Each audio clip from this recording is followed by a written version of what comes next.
யுவராஜ் நாமக்கல்லில் சரணடைந்தார். கோகுல்ராஜ் கொலை வழக்கில் தேடப்பட்ட யுவராஜ் நாமக்கல் சிபிசிஐடி அலுவலகத்தில் சரணடைந்ததும் கைது செய்யப்பட்டார். கூடுதல் தகவல்களை நம் செய்தியாளர் ஜான் மைக்கேல் தெரிவிக்கிறார். ஜான் மைக்கேல், அவர் சரணடைந்ததும் தற்பொழுது எங்கு வைக்கப்பட்டிருக்கிறார்? அடுத்து என்ன நிகழ்வு நடக்கவிருக்கின்றன? வெங்கட், அதாவது பார்த்தீங்க அப்படின்னா கடந்த ஜூன் மாதம் கோகுல்ராஜ், அதாவது பொறியியல் பட்டதாரி கோகுல்ராஜ் கொலை செய்யப்பட்டார். இந்த கொலை வழக்கில் முக்கியமான குற்றவாளியாக கருதப்பட்ட தீரன் சின்னமலை கவுண்டர் பேரவையினுடைய தலைவர் யுவராஜாவை கைது செய்வதற்காக போலீசார் பலகட்ட முயற்சிகளை மேற்கொண்டாங்க. இந்நிலையில் இந்த வழக்கை விசாரித்து வந்த டிஎஸ்பி விஷ்ணுபிரியா தற்கொலை செய்து கொண்டதை தொடர்ந்து இந்த வழக்கானது சிபிசிஐடி வசம் ஒப்படைக்கப்பட்டது.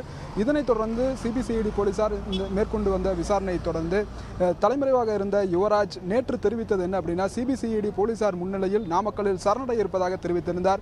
இதனைத் தொடர்ந்து இன்று காலை 10:30 மணி அளவில் அவர் சரணடைவார் என்பதால் போலீசார் ஏராளமானோர் குவிக்கப்பட்டிருந்தனர். அதாவது சிபிசிஐடி அலுவலகம் முன்பாகவும் பைபாஸ் சுற்றுவழி சாலைகள் மற்றும் நாமக்கல் முழுவதுமாக போலீசார் ரோந்து வந்த வண்ணமாக இருந்தனர். இந்நிலையில் 11 மணி அளவில் யுவராஜா இருசக்கர வாகனத்தில் தலைக்கவசம் அணிந்தபடி டிஷர்ட் அணிந்தபடி இங்கு சிபிசிஐடி அலுவலகத்திற்கு வந்தார். சரணடைவதற்காக அவர் வருவதற்கு முன்கூட்டியே தகவல் தெரிவித்ததனால அவருடைய ஆதரவாளர்கள் 1000க்கும் மேற்பட்டோர் சிபிசிஐடி அலுவலகம் முன்பாக குவிந்தனர். அவர்களை கட்டுப்படுத்துவதற்காக போலீசார் பலகட்ட முயற்சிகளை மேற்கொண்ட போதும் யுவராஜாவை அவர்கள் சூழ்ந்து கொண்டதால் போலீசார் யுவராஜாவை மீட்டு சிபிசிஐடி அலுவலகத்திற்குள்ளாக அழைத்துச் சென்றுள்ளனர். தற்போது சிபிசிஐடி எஸ்பி நாகஜோதி தலைமையிலான சிபிசிஐடி போலீஸ் உயரதிகாரிகள் குழுவினர் யுவராஜாவிடம் விசாரணை மேற்கொண்டு வராங்க. வெங்கட், யுவராஜினுடைய அந்த நீங்க சொன்ன அந்த தீரன் சின்னமலை கவுண்டர் பேரவையின் உறுப்பினர்கள் பல்லாயிரக்கணக்கானவர் அங்க திரண்டு இருக்கிறது போல ஒரு தோற்றம் தெரியுது. அவர்கள் எந்த நோக்கத்தில் அங்க வந்திருக்கிறாங்க, என்ன சொல்றாங்க அவங்க? அதாவது யுவராஜாவை பொறுத்தவரையில் இந்த வழக்கில் திட்டமிட்டு சேர்க்கப்பட்ட நபராக அவருடைய ஆதரவாளர்கள் கருதுகின்றனர். கோகுல்ராஜின் கொலை வழக்கிற்கும் அவருக்கும் எவ்வித தொடர்பும் இல்லாத வண்ணம் திட்டமிட்டு சதி வேலையின் காரணமாக யுவராஜா இந்த வழக்கில் சேர்க்கப்பட்டிருக்கிறார் என்று அவருடைய ஆதரவாளர்கள் தெரிவிக்கின்றனர். மேலும் அவருடைய ஆதரவாளர்களுக்கு தேவையான அனைத்து சமுதாய பணிகளையுமே யுவராஜா மேற்கொண்டு வந்ததுனால அவர் மீது உள்ள தனிப்பட்ட மரியாதையின் காரணமாக யுவராஜாவை பார்ப்பதற்காக அவரது ஆதரவாளர்கள் ஏராளமானோர் இங்கே திரண்டிருக்கின்றனர். இருப்பினும் இந்த கொலை வழக்கில் முக்கிய குற்றவாளியாக அவர் கருதப்படுவதாலும் போலீசாருக்கு சவால் கொடுக்கும் விதமாக பலகட்ட ஆடியோ உள்ளிட்ட பல்வேறு தகவல்களை அவர் தெரிவித்து வந்ததினாலும் போலீசார் அவரை கைது செய்வதற்கு தீவிர முயற்சி மேற்கொண்டிருந்த நிலையில் பரபரப்பாக இன்று அவருடைய சரண் பார்க்கப்படுகிறது. நீங்க சொன்னதை போல அவர் பல்வேறு வழிகளில் ஊடகங்களை தொடர்பு கொள்ள முடிந்தது, தன்னுடைய கருத்துக்களை வெளியே சொல்ல முடிந்தது. ஆனால் காவல்துறையால் மட்டும் கைது செய்ய இயலவில்லை என்கிற நிலைதானே இருந்தது. இது குறித்து காவல்துறையே என்ன நினைக்கிறாங்க? நிச்சயமா இது தொடர்பாக வெங்கட், நம்ம சிபிசிஐடி உயர் போலீஸ் அதிகாரிகள்கிட்ட பேசணும். அப்போ அவங்க தெரிவித்தது என்ன அப்படின்னா, அதாவது யுவராஜ் கணினி வேலைப்பாடுகளில் திறமை வாய்ந்தவராக இருந்திருக்காரு. அவர் ஏற்கனவே இது போன்ற படிப்புகளை அவர் கற்றிருந்ததுனால தங்களால் நவீன வசதிகளை கொண்டுமே அவரை பிடிப்பதில் சிரமம் ஏற்பட்டதாக அவங்க தெரிவிக்கிறாங்க. அது ஒரு காரணமாக கருதப்பட்ட போதுமே அவருடைய ஆதரவாளர்கள் அதிகப்படியாக அவருக்கு உதவிகள் செய்து வந்ததுமே அவரை நெருங்க முடியாததற்கு ஒரு காரணமாக போலீசார் தெரிவிக்கிறாங்க.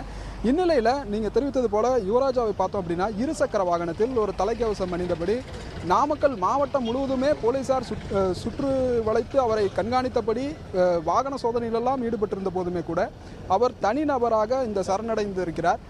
இப்படி பார்க்கும் பொழுது போலீசார் எந்த அளவிற்கு இந்த இதில் தீவிரமாக இருந்தாங்க அப்படிங்கிறது நம்மளால பார்க்க முடிகிறது. விஷ்ணுபிரியா மரணம் என்ற ஒரு நிகழ்வு தான் இதை சிபிசிஐடிக்கு மாற்ற நேர்ந்திருக்கிறது. அது இல்லாவிட்டால் இது வழக்கமான ஒரு முறைப்படி விசாரணை நடந்து கொண்டிருந்திருக்கக்கூடும். இந்த நிலையில அடுத்த கட்ட நிகழ்வுகள் என்ன?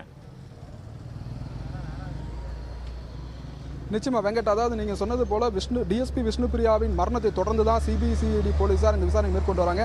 இருப்பினுமே கோகுல்ராஜ் கொலை செய்த போது அவருடைய உறவினர்களுமே பல்வேறு இயக்கங்களும் இந்த வழக்கை சிபிஐ விசாரிக்கணும், இல்லாவிட்டால் சிபிசிஐடி போலீசாரிடமாவது ஒப்படைக்க வேண்டும் என அப்போதிருந்தே வலியுறுத்தி வந்தாங்க. ஆனாலும் கோகுல்ராஜின் கொலை வழக்கு அப்போது சிபிசிஐடி போலீசார் வசம் ஒப்படைக்கப்படவில்லை. ஆனால் டிஎஸ்பி விஷ்ணுபிரியாவின் மரணத்தை தொடர்ந்து பல்வேறு எதிர்க்கட்சிகளும் அழுத்தம் கொடுத்த காரணத்தினாலும் இந்த வழக்கு சிபிசிஐடி வசம் ஒப்படைக்கப்பட்டது. இந்நிலையில் யுவராஜா தற்போது சரணடைந்திருக்கிறார். இந்த சரணடைந்த பிறகு டிஎஸ்பி விஷ்ணுபிரியாவினுடைய தற்கொலை வழக்கில் தன்னிடம் ஏராளமான சாட்சிகள் இருப்பதாகவும், அது மட்டும் இல்லாமல் உயரதிகாரிகள் கொடுத்த அழுத்தம் காரணமாக தான் அவங்க தற்கொலை செய்து கொண்டாங்க, இதற்கு எங்கிட்ட முக்கிய ஆதாரங்கள் இருக்குது அப்படிங்கிறதும் யுவராஜா ஏற்கனவே தெரிவித்திருந்தார்.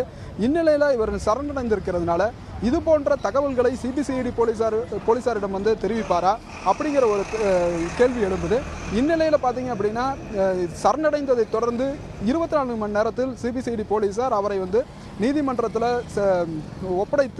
ஒப்படைக்க வேண்டும் என்ற கட்டாயம் இருக்கிறது. அதனைத் தொடர்ந்து நீதிமன்றத்தில் பிணையம் போட்டு அதன் பிறகு கஸ்டடியில் எடுத்து விசாரிக்கக்கூடிய சூழல் இருப்பதனால தற்போது சிபிசிஐடி போலீசார் யுவராஜாவை அதாவது நீதிமன்றம் வசம் ஒப்படைப்பதற்கான பணிகளை எழுத்துப்பூர்வ பணிகளை மேற்கொண்டு வராங்க. வெங்கட், அங்க ஆயிரக்கணக்கானவரின் முகங்களை அங்க நம்ம பார்க்கிறோம். அவர் பார்த்த மகிழ்ச்சியை கூட அவங்க வெளிப்படுத்துறாங்க. அந்த கூடியிருக்கக்கூடியவர்களின் மனநிலை என்ன? சரணடைந்திருக்க கூடாதுன்னு அங்க சொல்றாங்களா, அல்லது இவரை கைது செய்துவிடக் கூடாது என்று காவல்துறையினருக்கு எதிராக ஏதாவது நடவடிக்கைகள் மேற்கொள்றாங்களா? அதாவது வெங்கட், பார்த்தோம் அப்படின்னா யுவராஜா இங்கு சரணடைவதாக வெளியான தகவலை தொடர்ந்து அவருடைய ஆதரவாளர்கள் ஆயிரக்கணக்கானோர் இங்கு திரண்டிருந்தாங்க. அதாவது காலையிலிருந்து பார்த்தீங்க அப்படின்னா அவருடைய ஆதரவாளர்கள் அருகே இருக்கக்கூடிய டீ கடை, வணிக வளாகம், இப்படி பல பகுதிகளிலுமே இருந்த நிலையில் 10-30 மணி அளவில் முழுவதுமாக திரண்டு இந்த இடத்துல குமிஞ்சிட்டாங்க. போலீஸாரால் அவங்களை கட்டுப்படுத்தவே முடியல. இந்நிலையில் அவருடைய ஆதரவாளர்கள் காவல்துறை எக்காரணத்து கொண்டும் அவரை கைது செய்ய விடக்கூடாது என்பதில் உறுதியாக இருந்தாங்கிறத நம்ம நேரடியாக பார்க்க முடிஞ்சுது. அவர் சரணடைந்தால் மட்டும்தான் அவர்களுக்கு கிடைத்த ஒரு வெற்றி அப்படிங்கிற மாதிரியும் அவங்க கருது நினைச்சாங்க. இன்னொன்று பார்த்தீங்க அப்படின்னா அவருடைய சமுதாயத்தை சார்ந்தவர்களுக்கு யுவராஜா ஏராளமான உதவிகளை செய்திருப்பதால் அவரை மிகவும் நல்லவர் என்ற ஒரு சித்தரிப்பில் தான் அவங்களுடைய ஆதரவாளர்கள் பார்க்குறாங்க. வெங்கட், அது ஒரு சிபிசிஐடி அலுவலகமாகவே இருந்தாலும் கூட, எத்தனையோ நீதிமன்றங்களாகவே இருந்தாலும் அசம்பாவித சம்பவங்கள் நிகழ்ந்ததை நாம் செய்திகளில் பார்க்கிறோம். அது ஒரு சிபிசிஐடி அலுவலகமாக இருந்தாலும் கூட இத்தனை ஆயிரம் பேர் கூடியிருக்கிறாங்கன்னு சொல்றீங்க. ஏறத்தாழ 1000க்கும் மேற்பட்டவர்களா?